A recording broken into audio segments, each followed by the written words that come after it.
പ്രതിപക്ഷ നേതാവ് പിണറായി വിജയന്റെ വസതികളിൽ എൻഫോഴ്സ്മെന്റ് ഡയറക്ടറേറ്റ് പരിശോധന നടത്തുന്നതിനിടെ പരിഹാസവുമായി പി.സി. ജോർജ് എന്ന ജനപക്ഷ നേതാവ് ബി.ജെ.പിയുടെ ഘടകകക്ഷി നേതാവ് രംഗത്ത് വന്നിരുന്നു.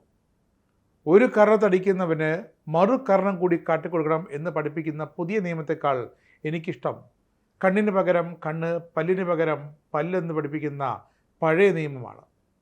ഇതായിരുന്നു പി.സി. ജോർജിൻ്റെ ആ മാസ് ഡയലോഗ്. പിണറായി വിജയനും കുടുംബത്തിനും ആശംസകളെന്നാണ് കഴിഞ്ഞ ദിവസം സമൂഹമാധ്യമത്തിലെ കുറിപ്പിൽ പി.സി. ജോർജ് ഇഡിയുടെ റെയ്ഡിനിടെ എഴുതി പിടിപ്പിച്ചത്. അങ്ങനെ സധൈര്യം പറയാൻ പി സിക്കൊരു കാരണവുമുണ്ട്. പിണറായി വിജയൻ്റെ വീടുകളിലെ ഇ.ഡി. റെയ്ഡിന് പിന്നാലെ ചർച്ചയായത് ബി.ജെ.പി. നേതാവ് ഷോൺ ജോർജിൻ്റെ ചില നീക്കങ്ങളും നിലപാടുകളുമാണ്. കേരള രാഷ്ട്രീയത്തിൽ മക്കളെ അധികാരത്തിലേക്ക് വലിച്ചു കയറ്റുന്ന നേതാക്കൾ പഠിച്ച പണി 18 നോക്കുന്ന ഈ കാലത്ത് ആരെങ്കിലും കരുതിയായിരുന്നോ അതികായനായ പി.സി. ജോർജ് എന്ന തൻ്റെ അച്ഛനെ അടിച്ചൊതുക്കിയ പിണറായി വിജയനെ തട്ടിയൊതുക്കാൻ ആ മകൻ്റെ തന്ത്രങ്ങൾ കാരണമാകുമെന്ന്? മുൻ മുഖ്യമന്ത്രി പിണറായി വിജയൻ്റെ വീടുകളിലെ ഇ.ഡി. റെയ്ഡിൽ ബി.ജെ.പി. നേതാവ് ഷോൺ ജോർജ് അങ്ങനെ താരമാകുകയാണ്. പിണറായി വിജയൻ്റെ 2 വീടുകളിലും മുൻ മന്ത്രി മുഹമ്മദ് റിയാസിൻ്റെ വീട്ടിലുമൊക്കെ ഇ.ഡി. റെയ്ഡ് നടന്ന സാഹചര്യത്തിൽ എക്സലോജിക് CMRL വിഷയം ദേശീയ ശ്രദ്ധയാകർഷിക്കുന്നൊരു റെയ്ഡായി മാറിയിരിക്കുന്നു. എന്തായാലും കേരള ചരിത്രത്തിൽ ഇത്തരമൊരു സാമ്പത്തിക അന്വേഷണ ഏജൻസിയുടെ റെയ്ഡ് നടന്നിരിക്കാനും സാധ്യതയില്ല. ബി.ജെ.പിയുടെ സംസ്ഥാന ഉപാധ്യക്ഷൻ കൂടിയായ ഷോൺ ജോർജ് നടത്തിയ നിയമ പോരാട്ടങ്ങളാണ് ഈ വിഷയത്തിലേക്ക് മാധ്യമങ്ങളെ വലിയ രീതിയിൽ തിരിച്ചുവിട്ടത്. മാധ്യമ ശ്രദ്ധയെ ഇതൊരു അനിതര സാധാരണ പ്രശ്നമല്ലെന്നും കമ്പനി നിയമങ്ങൾ, കള്ളപ്പണം വെളുപ്പിക്കൽ തുടങ്ങിയ നിയമലംഘനങ്ങളുടെ അതേ പരിധിയിൽ വരുന്ന ഒരു ഗുരുതരമായ സാമ്പത്തിക കുറ്റമാണെന്നും ആരോപിച്ചാണ് കോടതികളിൽ നിയമ പോരാട്ടം ആരംഭിക്കുകയും അത് മന്ത്രാലയങ്ങളുടെ ശ്രദ്ധയിൽ കൊണ്ടുവരികയും ചെയ്തത്. 2023 ഓഗസ്റ്റിൽ ആദായ നികുതി തർക്ക പരിഹാര ബോർഡ് പുറപ്പെടുവിച്ച ഒരു ഉത്തരവോടെ ശ്രദ്ധ നേടിയ ഈ വിഷയം അങ്ങനെ പൊതുസമൂഹത്തിലും ചർച്ചയാക്കി മാറ്റിയതും ഷോൺ ജോർജിൻ്റെ ആ കടുത്ത ഇടപെടലുകൾ തന്നെയാണ്. ഷോൺ ജോർജിൻ്റെ ആ ഹർജികൾ തുടക്കത്തിൽ പലരും അതിനെ അനാവശ്യമായ കോടതി വ്യവഹാരമെന്ന് വിധി എഴുതി തള്ളിക്കളഞ്ഞെങ്കിലും പിന്നീട് അതിനൊക്കെ ഓരോരോ കാരണങ്ങളുണ്ടെന്ന് ജനത്തിന് മനസ്സിലായി.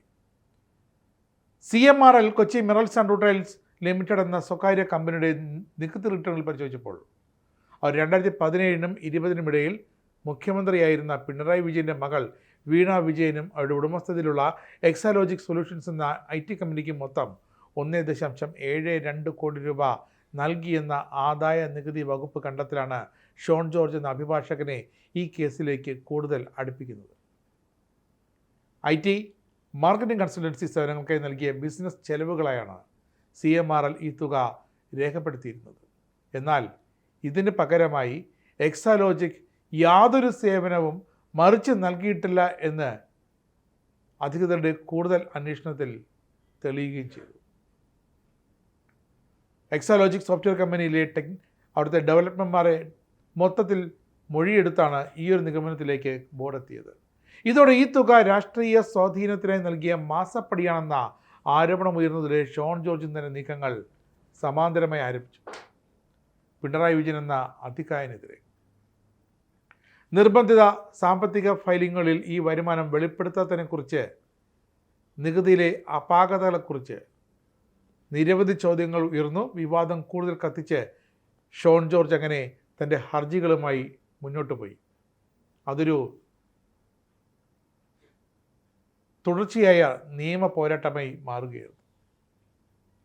കേവലം ഒരു രാഷ്ട്രീയ വിവാദമായി മാസങ്ങൾക്കകം അവസാനിക്കേണ്ടിയിരുന്ന ഈ മാസപ്പടി കേസിനെ ശക്തമായ ഒരു നിയമ പോരാട്ടമാക്കി ഷോൺ ജോർജ് അങ്ങനെ EDയെ കേരളത്തിലേക്ക് എത്തിക്കുകയും ചെയ്തു. ഇടപാടുകളിൽ സമഗ്രമായ അന്വേഷണം ആവശ്യപ്പെട്ട് ഷോൺ ജോർജ് കേരള ഹൈക്കോടതിയെയും വിവിധ കേന്ദ്ര മന്ത്രാലയങ്ങളെയും ഒന്നിനു പുറകെ ഒന്നായി ഹർജികളുമായി സമീപിച്ചു കൊണ്ടേയിരുന്നു. സാമ്പത്തിക ഇടപാടിൽ കമ്പനി നിയമങ്ങളുടെ ലംഘനമുണ്ടെന്നും കള്ളപ്പണം വെളുപ്പിക്കൽ നിരോധന നിയമത്തിൻ്റെ പരിധിയിൽ അത് വരുമെന്നും അദ്ദേഹം വാദിച്ചു. പിന്നാലെ അന്നത്തെ മുഖ്യമന്ത്രിയുടെയും മറ്റ് പൊതുപ്രവർത്തകരുടെയും ഈ വിഷയത്തിലെ പങ്ക് അത് അന്വേഷിക്കണം എന്നാവശ്യപ്പെട്ട് മറ്റ് സാമൂഹിക പ്രവർത്തകരും പൊതു താൽപ്പര്യ ഹർജികൾ കോടതിയിൽ ഫയൽ ചെയ്തു തുടങ്ങി. കാരണം എല്ലാവർക്കും അറിയേണ്ടത് ഒരൊറ്റ കാര്യമായിരുന്നു, എന്തിനാണ് വീണ വിജയൻ എന്ന CPM അംഗമല്ലാത്ത, പാർട്ടി പ്രവർത്തകയല്ലാത്ത മുഖ്യമന്ത്രിയുടെ മക്കൾക്ക് CMR എന്ന കമ്പനി ഈ കോടികൾ നൽകിയത്. നിയമപരമായ സമ്മർദ്ദം ഒരു വശത്ത് ശക്തമായതോടെ കേന്ദ്ര കോർപ്പറേറ്റ് കാര്യ മന്ത്രാലയം ഈ വിഷയം ഏറ്റെടുക്കുകയും ഉന്നതതല ഏജൻസികൾക്ക് അന്വേഷണം കൈമാറുകയും ചെയ്തു. 2024 ആരംഭത്തിൽ ഇന്ത്യയിലെ ഏറ്റവും വലിയ കോർപ്പറേറ്റ് തട്ടിപ്പ് അന്വേഷണ ഏജൻസിയായ serious fraud investigation office SFIO അന്വേഷണത്തിനായി കേന്ദ്ര സർക്കാർ ഉത്തരവിടുകയും ചെയ്തു. ഇതായിരുന്നു ഷോൺ ജോർജിൻ്റെ പോരാട്ടങ്ങളിലെ ആദ്യത്തെ വിജയ വഴി. പിന്നാലെ പണത്തിൻ്റെ ഉറവിടം കണ്ടെത്താനും ഇത് കള്ളപ്പണം വെളുപ്പിക്കലാണോ എന്ന് പരിശോധിക്കാനുമായി എൻഫോഴ്സ്മെൻറ്റ് ഡയറക്ടറേറ്റും കേസ് രജിസ്റ്റർ ചെയ്ത് അന്വേഷണം ഒപ്പം ആരംഭിച്ചു.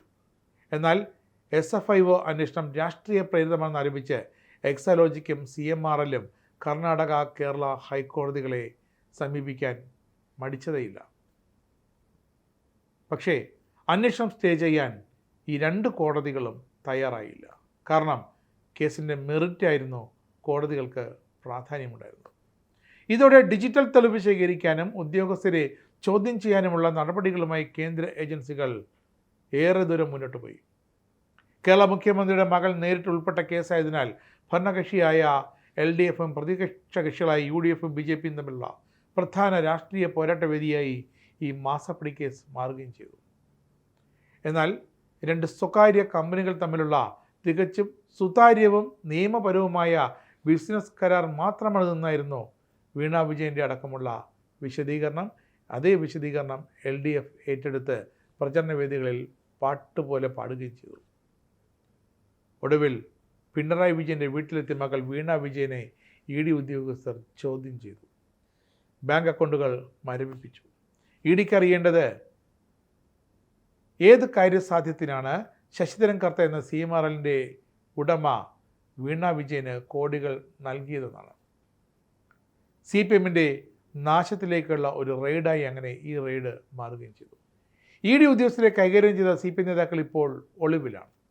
ഷോൺ ജോർജ് എന്ന BJP ഉപാധ്യക്ഷൻ വേണ്ടി വന്നു പിണറായിയുടെ വീട്ടിലേക്ക് കേന്ദ്ര ഏജൻസിയെ കൈപിടിച്ച് കയറ്റിവിടാൻ. ഇതൊരു തുടക്കം മാത്രം. ഇനിയും എത്രയോ അന്വേഷണങ്ങൾ, തെളിവെടുപ്പുകൾ, അറസ്റ്റുകൾ, റിമാൻഡുകൾ, വിചാരണ ഒക്കെ ഈ മാസപ്പടി കേസിൽ നടക്കാനിരിക്കുന്നു. എന്തായാലും BJPക്ക് അഭിമാനിക്കാം, കേരളത്തിന് അഭിമാനിക്കാം, അന്ന് പ്രതിപക്ഷത്തുണ്ടായിരുന്ന UDFന് അഭിമാനിക്കാം. ഈ കേസിൽ ഒരു തെളിവുണ്ടായിരിക്കുന്നു. കേസിൽ ഒരു മുന്നോട്ടുള്ള പുതിയൊരു വഴി തുറന്നിരിക്കുന്നു. അത് ഷോൺ ജോർജ് എന്ന BJP നേതാവിൻ്റെ ഇടപെടൽ കൊണ്ട് മാത്രം തന്നെ.